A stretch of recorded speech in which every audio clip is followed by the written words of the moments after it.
बुजुर्ग माता बहने, बुजुर्ग 120 वाले भाई बहनों और इस समाज के युवा पीढ़ी ने जो बेड़ा उठाया है, उनको धन्यवाद करते हुए जिस प्रकार से अलग अलग स्थान से आए वक्ताओं ने उनको मार्गदर्शन दिया, उनका उत्साहवर्धन किया, उन सभी वक्ताओं को मैं इस मंच के माध्यम से धन्यवाद देते हुए और एक बात मैं यहाँ स्पष्ट करना चाहूंगा कि बहुत पहले ही मेरा नाम लिया गया था। इस गांव के पूर्व कलेक्टर पन्नालाल सोलंकी आपके समक्ष अपना भाषण देंगे। उस वक्त मुझे सोचा कि सामान्य तौर पर जब पंक्ति होती है, बारात आती है और उस बारात में घर धनी आखिरी में खाना खाता है कि नहीं खाता है? तो उस वक्त मैंने कहा कि अभी रहने दो, आखिरी में बोलेंगे। तो उसी कड़ी का चूंकि हमारे गांव की परंपरा का निर्वहन करते हुए मैं आपके समक्ष बोल रहा हूं। ये बात सही है, इन महापुरुषों ने आजादी के दौरान अपना खून बहाया, अपना श्रम किया, लोगों को जोड़ा और देश की आजादी में भागीदार हुए। परंतु आज उन लोगों का नाम लेने वाला इतने दिनों से, भाई 1947 में हम आजाद हुए और आज कितने साल के बाद में हमारी आंखें खुल रही है और उनको हम याद कर रहे हैं, सरकार भी याद कर रही है। तो मैं इस मंच के माध्यम से ये बात कहना चाहता हूं कि आपके विश्व में 157 देश हैं, जैसे भारत जैसे कुछ छोटे हैं कुछ बड़े हैं। और संयुक्त राष्ट्र संघ में आपका 94 में निर्णय लिया कि अगर देश की, अगर संसार की पर्यावरण को बचाना है, उसकी संस्कृति को बचाना है और लड़ाई झगड़े नहीं हो, इस बात को हमको आगे बढ़ाना हो तो हमको आदिवासी संस्कृति पर जाना होगा, आदिवासियों को महत्व देना होगा। इसीलिए 9 जनवरी ये मध्य प्रदेश की सरकार ने नहीं किया, ये संयुक्त राष्ट्र संघ ने किया कि 9 जनवरी को आदिवासी विश्व दिवस मनाया जाए। 9 अगस्त को जन्मदिन में उनका आदिवासी दिवस मनाया जाए और उस परंपरा को निर्वहन करें, क्योंकि हमने ही जंगल को बचाया है, हमने ही धरती को बचाया है। कैसे बचाया है? ऐसे बचाया है कि आज मुख्यमंत्री कन्यादान योजना के तहत सबको इकट्ठा करके लाड़ी वाले 25 आदमी आए, लड़के वाले 25 आदमी और 50 लोगों को 50-50 करके 100 से 200 जोड़े शादी करवाते हैं कि नहीं करवाते हैं? और पंडित के माध्यम से लगन लगवाते हैं।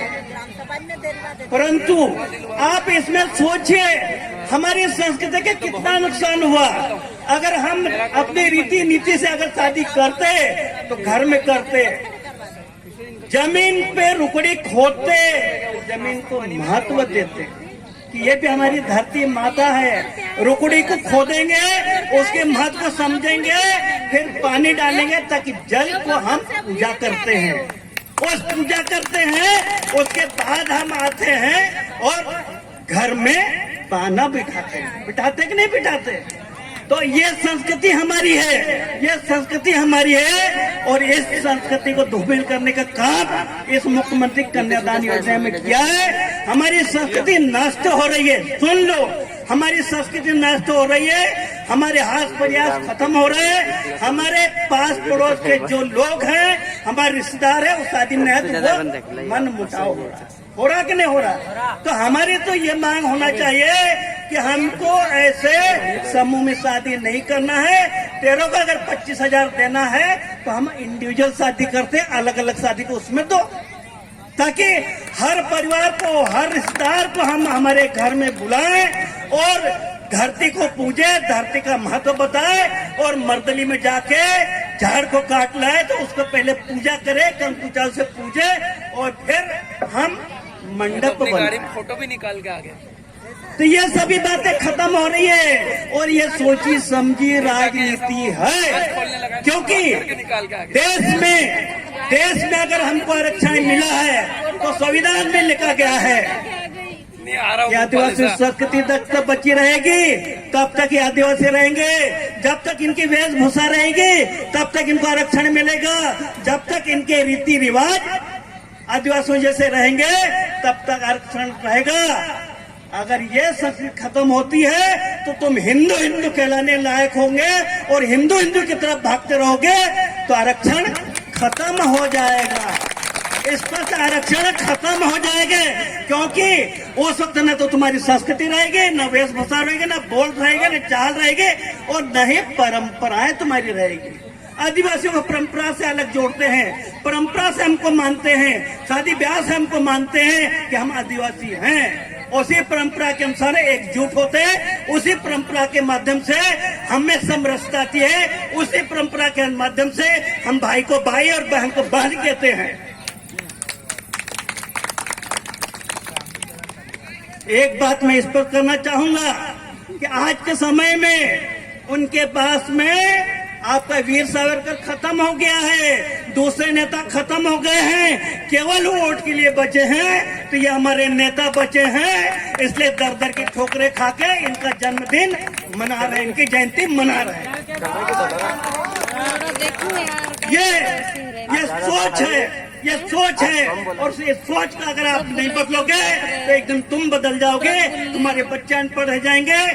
अगर तुमने शिक्षा दी होती, ये शिक्षा दी होती तो आज हम पहले आज से 30 साल 40 साल पहले समझ जाते हैं कि सरकार क्या कर रही है, हमारा विकास क्यों नहीं हो रहा है। संविधान में तो अधिकार दिया है, पर हम अधिकारों को उपयोग क्यों नहीं कर पा रहे हैं, बच्चों को शिक्षा क्यों नहीं दे पा रहे हैं, आगे क्यों नहीं बढ़ा पा रहे हैं। सरकार ने इतनी योजनाएं दी है, उसका लाभ क्यों नहीं मैं ले पा रहे हैं। ये पेट्रोल पंप, ये आपके रोड के ठेके दूसरे क्यों ले जा रहे हैं, हम क्यों नहीं ले पा रहे? क्योंकि हमें दिमाग नहीं था, हमें शिक्षा की कमी थी। इसलिए आज तक पूंजीपति जो बने हैं तो वो लोग बने हैं जो पढ़े लिखे हैं। ये जो आपका यहाँ का जब बता रहे थे, यहाँ के अपने इसका कारखाने का बता रहे, उसका मतलब भी है कि आपके अडानी, अंबानी, बिरला, टाटा, अरे सब लोगों ने कहीं न कहीं से हथिया है।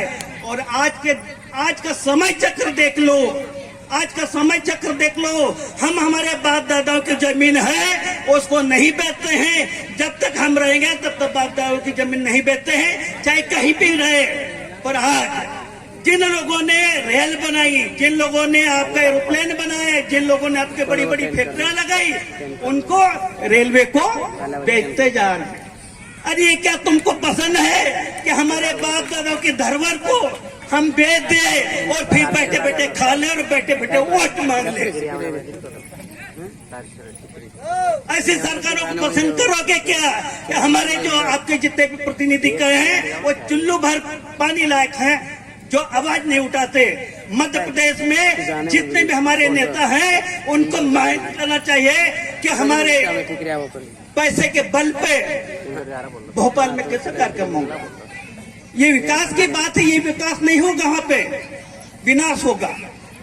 अरे वहां पे जो आपके मेट्रो ट्रेन बन रही है उसमें भी आदिवासियों को पैसा लगा, क्या तुम उसमें बैठोगे क्या? गांव के रोड पे चलोगे, गांव के पगडंडी पे चलोगे, रेल बैठने कब जाओगे? तो ऐसे आपके 275 के तहत जो पैसा आवंटन ट्राइबल के लिए किया जाता है उसका दुरुपयोग किया जा रहा है। उसको रोकने का काम शिक्षित लोगों का काम है, जो आपके जनप्रतिनिधि चुन के बैठते हो उनका काम है। पर आगे आने वाले समय में देख लीजिए, अगर आपने सच्चा जनप्रतिनिधि नहीं चुना तो तुम लोग ऐसे ही कराते रहोगे, ऐसे कार्यक्रम करते रहोगे।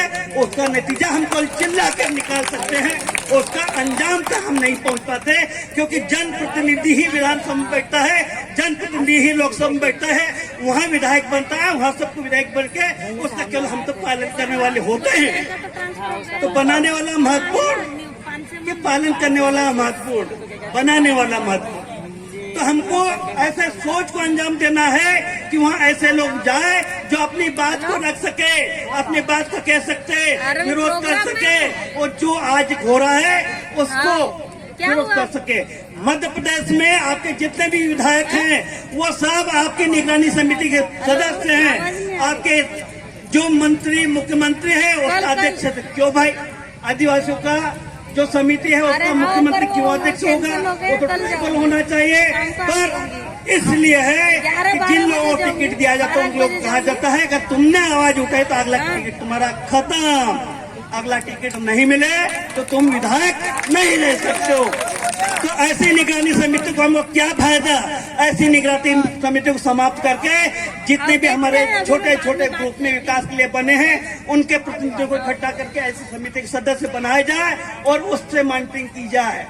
ये तो एक 275 की बात है, ऐसी तमाम योजनाएं हैं जिसको हमने देखा है, जिसको हमने समझा है कि कहाँ कहाँ गड़बड़ियां हो रही है।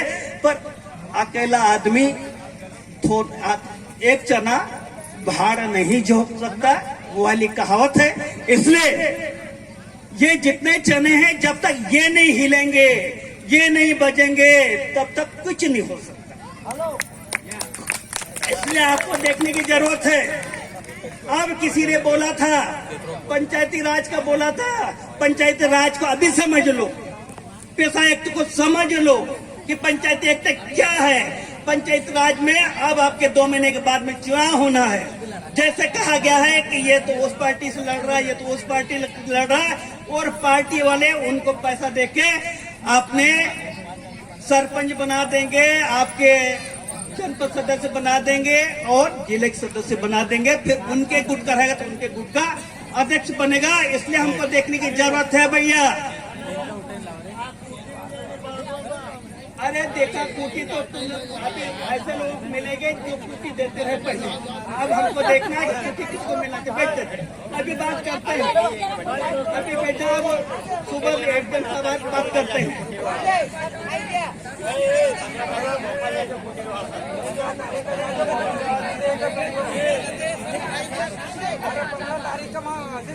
अब एक बात हो सकती है, पंचायत चुनाव आ रहे हैं तो जितने भी हमारे कार्यकर्ता हैं, जितने भी आपके जैस के लोग हैं, जो भी इस मंच पे आए हैं, बाहर बाहर के लोग आए हैं, उनको चाहिए आज जब अगर तुम पंचायत चुनाव डिक्लेयर कर रहे तुम नहीं कुछ कर पाओगे, केवल ये कर सकते हो कि जहां तुम्हारा बस चलता है वहां पे निरोध पंचायत चुनो और अपना आदमी लाओ।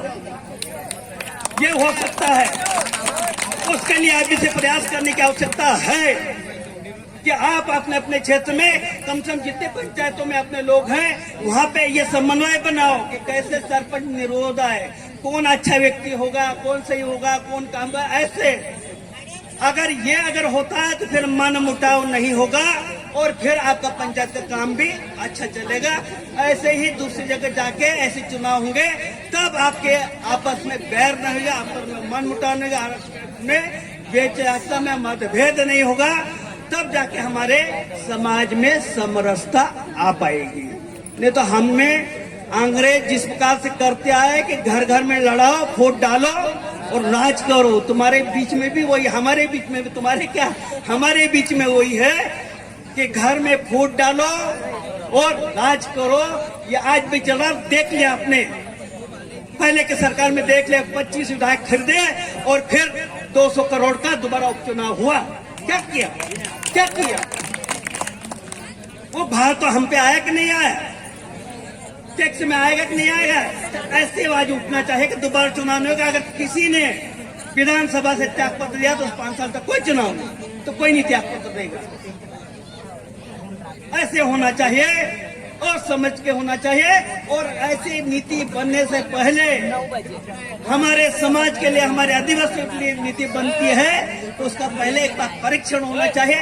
10 व्यक्ति कुमला जुमला करके नीति बनती है तो हमें खरीद रहे हैं। जिस प्रकार से आपके कृषि कानून बने हैं उन कानून के माध्यम से कृषि फार्मिंग का काम होगा। उसमें भी बड़े बड़े लोग आपके आएंगे और हमारी जमीन को लेंगे और वो जैसा कहेंगे वैसे खेती करेंगे। तो इसीलिए पंजाब हरियाणा उधर के लोग 1 साल से आंदोलन कर रहे हैं और हम लोग चुप बैठे हैं। ये लग रहा है कि फल टूटेगा, लाभ मिला तो उनको मिलेगा, हमको भी मिलेगा। तो तुम तो अपने आप मुंह ऊपर करके देख रहे हो, पर ये नहीं कर रहे कि फल तोड़ रहे तो उसमें सहयोग करे। नहीं डगाल कहला, ये नहीं सहयोग कर रहे, डगाल कहलाने का काम नहीं कर रहे हो। तो ऐसे से काम नहीं चलेगा। आज में अगर मुंह में पानी डालना तो आपको चिल्लाना पड़ेगा कि मुंह में पानी डालो, तब तो पानी मिलेगा। ऐसे बहुत से बातें हैं जिसके माध्यम से हमको इसमें काम करने की आवश्यकता है। और काम करना है तो छोटे छोटे गुट में करना पड़ेगा। छोटे छोटे गुट में समझदारी बनाना पड़ेगी, एकता बनाना पड़ेगी, समरसता बनाना पड़ेगी, भाईचारा करना पड़ेगा। और एक गांव में इस प्रकार एकता करेंगे कि दूसरे फूट न डालो, जैसे आज से 20 साल 25 साल पहले हुआ करता था। अगर गांव वाले ने सोच लिया कि ये गाड़ी आएगी चुनाव में, ये गाड़ियां नहीं है तो आती नहीं थी, क्योंकि वो तो गांव का विचार था कि गांव वालों ने विचार कर इसलिए दूसरी गाड़ी नहीं आएगी, कोई गाड़ी नहीं आएगी। भाई हमको जो निर्णय करना करेंगे, तू क्यों चिल्ला रहा, तू क्यों घोंगा बजा रहा, हमने एकता कर ली, तू तो रोड से जा, तो उसे जब जहाँ चिल्ला वहाँ चिल्ला लेना। तो ये एकता लेना होगा तब तो विकास होगा। ये तो दारू भी पीछेगी और मुर्गो भी पीछेगी और दारू पी के तुम्हारे घर में धुमाल भी करेंगे और महिलाओं को घर वाले भी मारेंगे। तुम इनकी ओर तो जाएंगे ना लोग। भाई उनका उद्देश्य ये है पिलाओ और अपनी तरफ रात में करो और सुबह धुन में वोट डालो। और धुन में वोट डालेंगे तो गलत व्यक्ति को ही चुनेंगे। तो ऐसा मैं इतनी बात कह के अपनी वाणी को यही विराम दे रहा हूं। तो ये बात सही है कि शिक्षा हर ताले की चाबी है और उसी शिक्षा के कारण मैं चाबी के रूप में आपके सामने खड़ा हूं। ताला खोलने के लिए इतना कह के मैं आज के इस दिवस पे सभी को धन्यवाद करता हूँ, हमारे गांव वालों को धन्यवाद करता हूँ, हमारे माता बहनों को धन्यवाद करता हूँ। और इसी प्रकार इस गांव ने दारू के लिए मुहिम लड़ने के लिए आपके बड़वानी तक महिलाएं गई है। ऐसा भी जोश है महिलाओं में, ऐसा नहीं है। मैं तो दूर बैठे बैठे देखता था कि चलो हमारे गांव की महिला आदमी नहीं कर सकता, महिलाएं जा रही है, तो इससे और अच्छी बात कौन सी होगी। तो नारी शक्ति महत्वपूर्ण है। नारी ही परिवार को बनाती है, नारी ही समाज को बनाती है, नारी ने ही देश को बनाया, नारी ने ही बांग्लादेश को बनाया है। तो नारियों की शक्ति के आगे कोई शक्ति नहीं है, दुर्गा शक्ति है, दुर्गा की शक्ति है। इसलिए नारी शक्ति अगर आगे आती है कोई का माई का लाल उसको आगे नहीं रोक सकता और तभी परिवर्तन होगा। नारियों से समाज परिवर्तन होगा, नारियों से देश बनेगा, नारियों से समाज बनेगा, नारियों से पंचायत होना। इसलिए 33% का जो आरक्षण मिला है इसीलिए कि नारियां आगे आए और अपने अधिकारों को समझे और अपने बच्चों के विकास करे। तो आज की नारी घर में घूंघट तान के बैठी रहती है, सचिवाता का अंगूठा लगा के ले जाता है। तो वो तो फिर पहले की नारी और आज की नारी में मतलब क्या है तुम्हारा। इसलिए जागरूक होकर हमको आगे आने की जरूरत है, चाहे पढ़ी लिखी हो चाहे अनपढ़ हो। अपने अधिकारों के लिए समझे, अपने परिवार को समझे, हमारे गांव को समझे, कौन सी बात अच्छी है कौन सी बुरी बात है उसको समझे, क्या सफाई की बात है उसको समझे, पानी नहीं बहाना तो उसको समझे। पानी बहाएंगे तो मच्छर पैदा होंगे, हम ही को काटेंगे। इसलिए नल बंद करना भी सीखे, क्योंकि बीमारियां क्यों बढ़ रही हैं। भाई जहाँ गंदगी होगी और गंदगी में रहेंगे तो बीमारी होगी। मच्छर काटेंगे, डॉक्टर के पास जाओगे, डॉक्टर सुई लगाएगा, कुछ दिन सुई लगाते रहे, उसके बाद में सुई